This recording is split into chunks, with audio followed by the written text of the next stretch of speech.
Welcome back to the Karmali Exchange. I'm Faisal Karmali, and I'm here with Blake MacDonald. He is the president of OrangeTheory Fitness Center.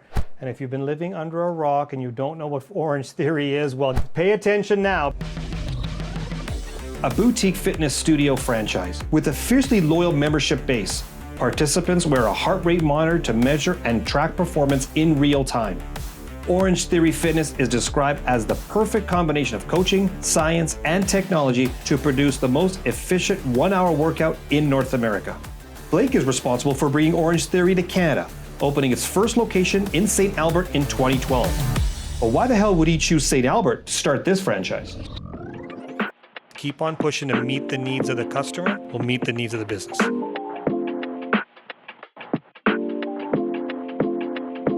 Blake, how are you doing today? I'm great, Faisal. Thanks for having me. Thank you for joining us. So I know that everybody knows about OrangeTheory. We've got 17 studios, if I understand correctly. Is that right? Well, I actually own and operate 28 studios in four different provinces, but we actually have 107 studios in Canada, 1,500 studios across 25 different countries globally. Now, we have a sponsor for our show, and it's Master Chocolate. They've got these great boxes in here, and in every box is some great chocolate. But in this case, what we're going to do for us is going to have three different topics. We've got how to franchise, becoming president, where do you find the time are our three categories.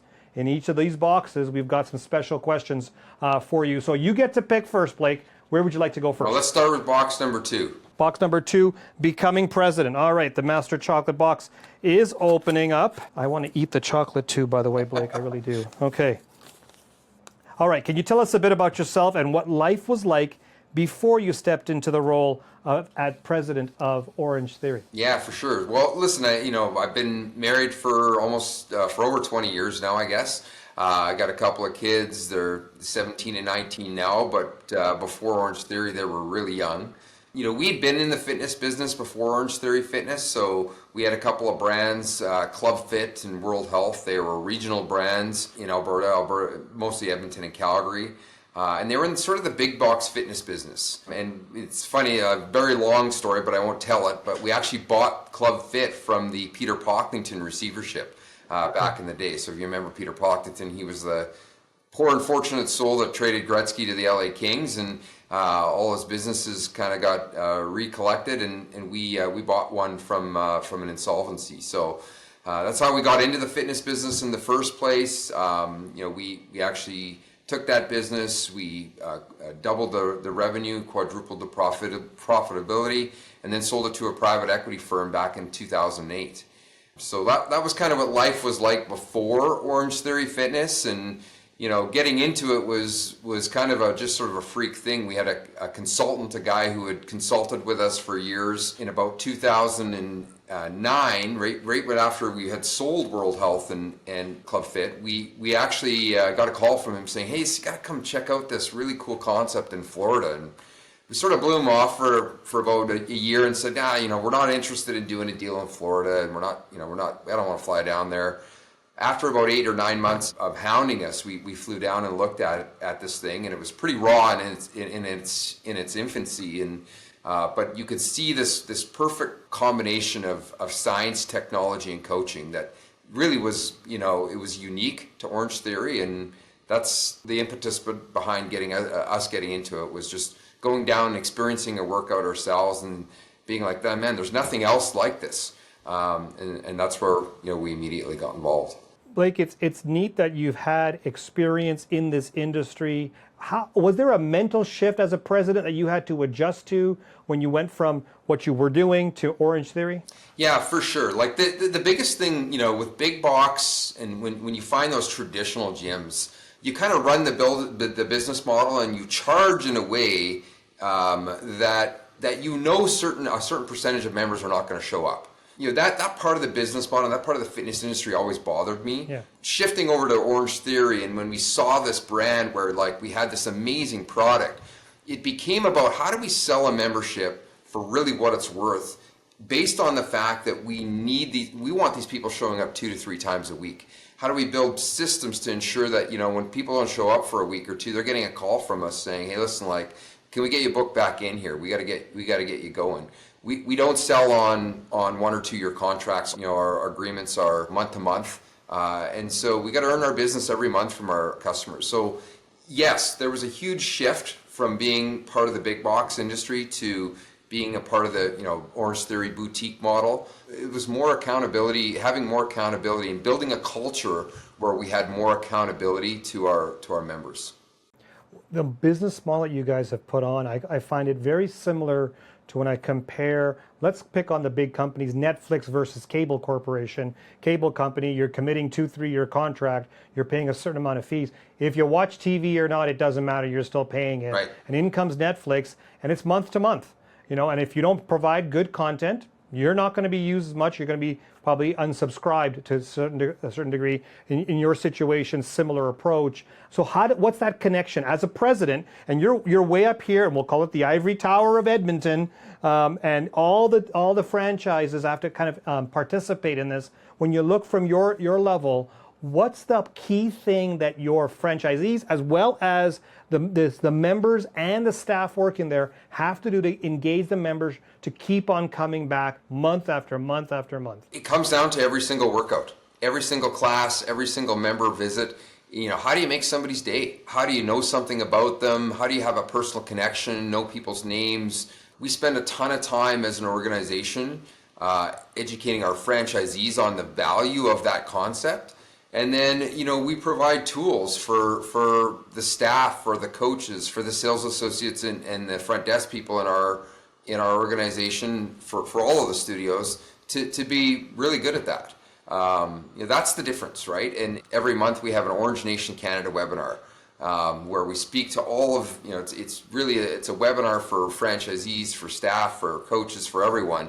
We spend a ton of time, probably I'd say 60 or 70% of that webinar actually speaking about how to create that member experience with every class and every member visit, and how do you make people's day. I mean, that's become part of our culture, and it's also what we attribute some of our success to as well. Absolutely. It's something about culture for sure. I'm going to carry on with becoming president, opening up the next box. You got to take a look at this, Blake. Like, look at the chocolate in here.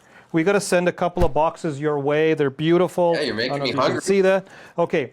What was the process of stepping into your current role? Like, how did you get into the role of president? Accident, purpose? What was the process? Yeah, I didn't really step into the role as much as my partner David Hardy and I. When we found OTF, we found it sort of in its infancy. So we brought it back. We immediately negotiated the purchase of the master rights for Canada. And we came back to Canada and we were like, well, listen, the first thing we need to do if we're going to franchise this is we need to know how to operate these. And so we immediately started our studio company first, which was the organization called OTF Affiliates, which runs all of the owned studios that we own in Canada.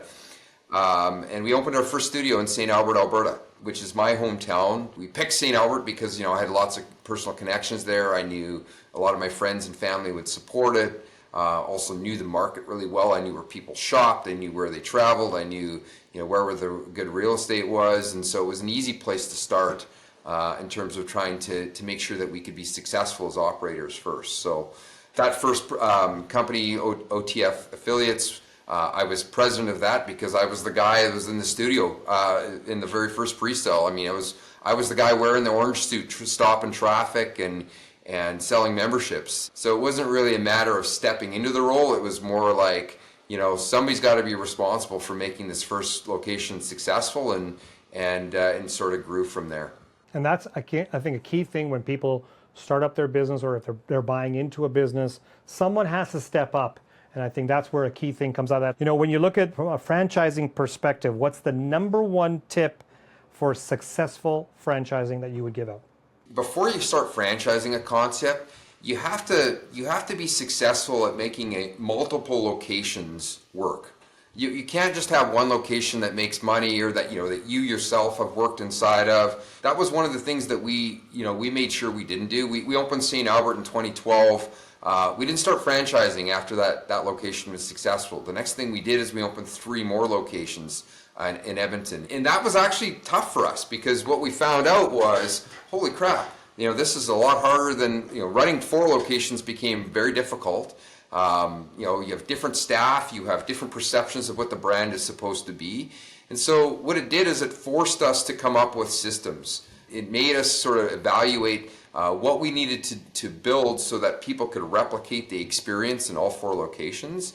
And really that became the basis for franchising, for supporting our franchisees. But before you start taking people's life savings and having them invested in a concept, suggest that you prove it out first and take the time to do it in multiple locations, because that forces you to figure out how you're going to support your franchisees once they're up and running. And I'd say that's the most important thing. What a great tip. I get asked the question a lot of, when you want to try something new in your business, how do you do it? And my tip for them is I've learned this from some CFOs of some major corporations throughout Canada, and they always say test and invest. So you're first investing in the idea and then you test it out. So similar to what you did with your locations, you invested and you tested, you learn from it, you build your operations and procedures, and that way you can build on beyond that. We're down to 2 boxes left. How to franchise and where do you find the time? Where to franchise? All right, Master Chocolate box for how to franchise. Okay, so why St. Albert? You mentioned that this is like your home city and so forth, but St. Albert offered something to you specifically that others did. Yes, it was your hometown. Yes, you knew the people, but not always does a business thrive or work out well if you've got home ice advantage, we'll call it that. What did you learn from opening in St. Albert initially? Yeah, so look, the first thing I would suggest that really made us successful, and it's how we've been able to grow to 107 locations in Canada is, our concept before you got to build out a studio. It takes you 3 or 4 months to do that. And while you're constructing that studio, what are you doing? What we do and what makes us so successful is during that construction period, we run what's called a pre-sale. And it's really like a chance for people to reserve a special rate that they'll never get again once the studio is open. We staff a little trailer or maybe an adjacent space. We create a whole bunch of excitement around the brand. We do a bunch of guerrilla marketing. And what we try and do is we get 450 to 500 people to sort of reserve these rates, so that when we go to right before we open, we do call sneak peek classes, and we start getting all these people in, and we use that as an opportunity to also make sure that our coaches are trained correctly. But the day we open, we turn on billing for 450 members, and we are immediately profitable, as opposed to taking months and months and months to build the momentum of getting to that membership number, and the whole time losing a bunch of money. So when we went to St. Albert, that concept of a pre-sale, just it was important for me to understand the community. How could we break into the community? Where could we go for to do guerrilla marketing? You had to go to the St. Albert Farmers Market and all the different community events to really get into the market and get the exposure we needed to be successful with that. So that was why, and it was part of the key to our success. And that concept of pre-sale became a concept that we really used to make so many locations successful across Canada. But what did we learn? I'd say that once we got it open, that the concept was super raw at the beginning. We didn't have pre-formatted workouts. We didn't have templates. We were using whiteboards to explain the different workout. There's just so many things we didn't have, and so it was figuring out all the technology, the coaching and class formats, and the member experience that we wanted to be successful. And that's why we ran St. Albert for almost 2 years before we started franchising in Canada. One part that you mentioned, you talked about guerrilla marketing. You were going to farmers markets and so forth to get members, and you kind of want to hit the ground running with already paid members coming in, so you're already profitable. I think a lot of business owners, when they start off, don't think about the sales side of their business right out the get-go. They're just saying when we build it, they will come, thinking it's some baseball diamond, and it's not the case. It doesn't always work that way. So getting out there, getting people to connect with you, getting people to connect with the idea, the concept, and actually having sales is fantastic. So I think that's a big tip that people can learn from when you're franchising. I got one more on the franchising question when it comes to this. What do you look for in a business before you invest in it? Because one thing that people have to remember about Blake is that he's not a linear business owner. He's so wide in his scope. It's not just fitness, it's outside of fitness. So you've got opportunities coming at you all the time. What do you do? What do you look for when you're ready to invest in a private corporation? First and foremost, we're looking for companies that have a product that is amazing. The other thing that we look for in businesses is typically you have to have built a great company around that business. So how do you support that amazing product and the growth of that amazing product? Well, the only way you can do that is you have to look at who are all the stakeholders, like your customers, your franchisees, your staff, the company itself. Are they all able to simultaneously benefit from this concept? So, for example, if you have a great fitness product like OrangeTheory Fitness Class, but the franchisees aren't making any money because you're not charging enough dollars for that product, well, it's not going to grow. It's not going to be a successful business because one of the stakeholders isn't getting that. Similarly, if the members aren't receiving value for their dollar and they're not getting the results they need, they're quitting, or they're 40 or 50% of the members aren't showing up. Well, you're not going to be successful. So I think that's the key for any business: a great product, and at the end of the day, building an organization around it where you have alignment and everyone finds success together. You started OrangeTheory in 2012, if I remember correctly. That's right. If you were to go back 12, 13 years ago and now look at yourself, what shocks you? What has shocked you about Blake as the individual, about what you've achieved or haven't achieved, and it's shocked you? Geez, that's a great question. What would shock me? Probably how little hair I have. No, honestly, it's. I would say that I think I'm shocked to have gone through the huge growth so quickly, and then I was also shocked to see this big, dip that we saw with the pandemic as well. I agree with you when it comes to the pandemic and everything's come out of it was a big shock for all of us. All right, where do you find the time? Master Chocolate Box opening up now. I think this is a question that a lot of, I would say, newer business owners, and when I say newer, within the first 10 years of their journey, ask this question. So, professional curler, president of OrangeTheory, VP of a private equity firm, you do have all these different roles and responsibilities, and how do you actually balance and manage all of that? Because you're not just wearing one hat, you're wearing many. So how do you balance all that with all the different priorities and them asking for your time and your expertise? Yeah, I mean, listen, I would suggest that my curling days sort of came in a very time when we were sort of between businesses. We'd sold Club Fit, and so I was able to spend 3 or 4 years really focusing on my curling. I played third for a guy named Kevin Cooey, and we won the Briar and the Worlds in 2010. But shortly thereafter, that's when we got involved with OrangeTheory, and curling sort of went to the back burner again, and really haven't picked it up since. Balancing family and all the work commitments, that's the tough part too. And I honestly think it comes down to constantly evaluating your priorities.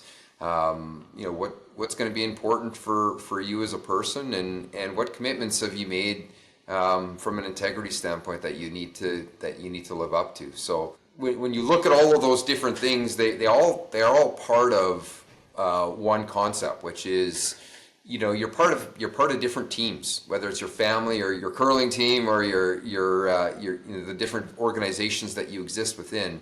You're part of teams whose purpose of existence is bigger than any one of those individuals, and it's about aligning your personal ambitions with what those bigger goals are. And ultimately, that's what's going to lead you to success in each of those areas. And listen, it doesn't come without its peril either. It's Not everything's great all at the same time, all the time. Yeah, and I like the fact that you're focused on integrity. I think, when I wear multiple hats, multiple businesses, I get that question asked to me, how do you fit it all in? I jokingly say I don't sleep as much. But I think because everything that I do when it comes to the different businesses I'm part of, I am aligned in my value system. I don't have to change my value system. You're using the word integrity. It all aligns. So it doesn't seem like I have to drop one for another. They just all fit in. They all work together. We make things work. Sometimes we have to, put our job aside and focus on family and vice versa. And it happens, but that's part of being a business owner and entrepreneur. But I think that's a key thing. If it's alignment of your value system, which family fits in there, that's a key thing. So I really appreciate the integrity comment there.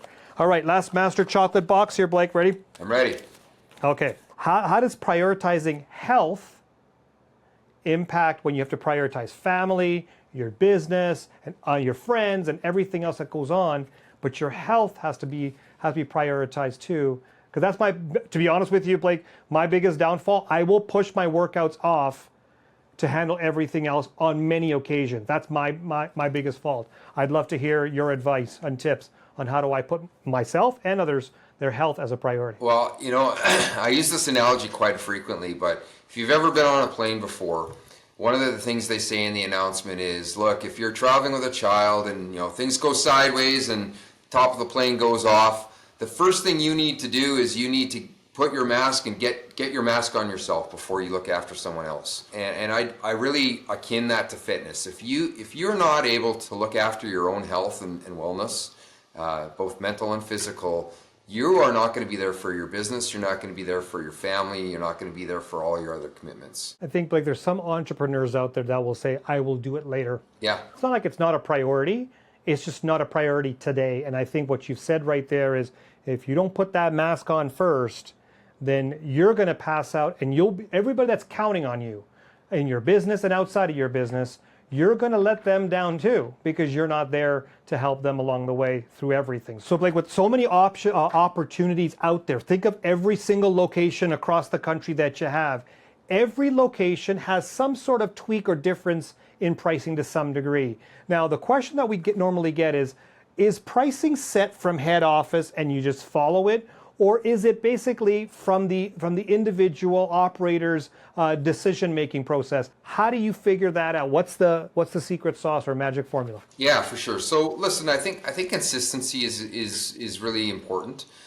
So what we do is we create pricing tiers. Then we apply those pricing tiers to different markets based on their cost structures within those markets, based on the economic factors with the customer base. So you think about Calgary. Calgary has, a pretty large market of almost 5 million people. They're all tier 7 studios, and so they have a certain pricing structure that's consistent among those studios.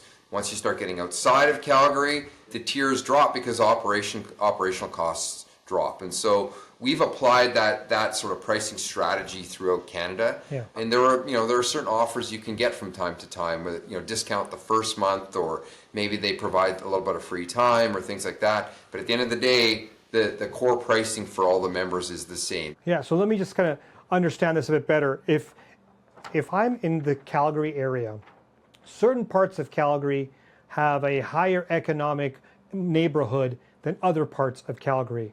Are you saying that the pricing is relatively the same core pricing from one part of Calgary, regardless of the economic market? That's correct. Unless you got outside of Calgary into one of the suburbs or whatever, then you're going to find it's a little bit lower. Here's where the difference lies with many other businesses that are doing a membership model, is that they will base their pricing. And let me take, for example, outside of your industry, in tutoring. So my daughter has to go for math tutoring. I'm working on it. I'm really working on it with her. Okay, so she goes into the area near where I live, which is way more expensive than if they just go 20 minutes away from where I'm at, purely because of where we live.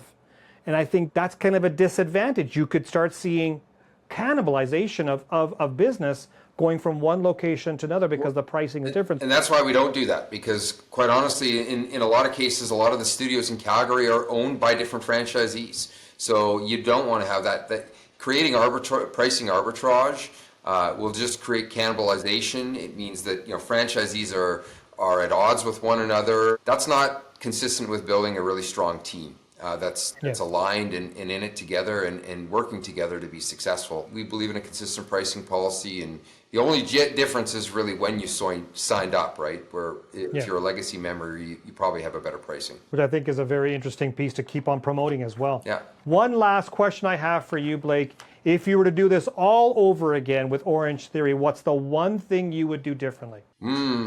What a great question. I'm not sure I can answer that well, because I typically am not a person who looks backwards, and I think a lot of times the mistakes you make are also the things that make you better. If you learn from your mistakes, and if you can correct, and through any journey in life, whether it's your work or career or whatever, I think that's part of being a human being and growing. So what we saw the last 3 years with the global pandemic, I would have maybe put more stock into it, maybe paid attention a little bit closer to it, and tried to prepare the organization a bit better for that. But hindsight's 50-50, and I'm just not sure that would have even been possible or even logical at the time, right? So I don't know if I have an answer to that. I honestly think that looking backwards it's about learning. It's not about wishing you could change something. I think that's the answer right there, learning from it and not having that word regret. I think if I look back over the last 12, 13 years, what I would do differently is become an OrangeTheory member a lot sooner. So that's the one thing I would definitely do. Blake MacDonald, thank you so much for joining me today. Thanks, Faisal. I really appreciate the opportunity, and I really enjoy your show. So this is a pretty exciting opportunity for me. Thanks.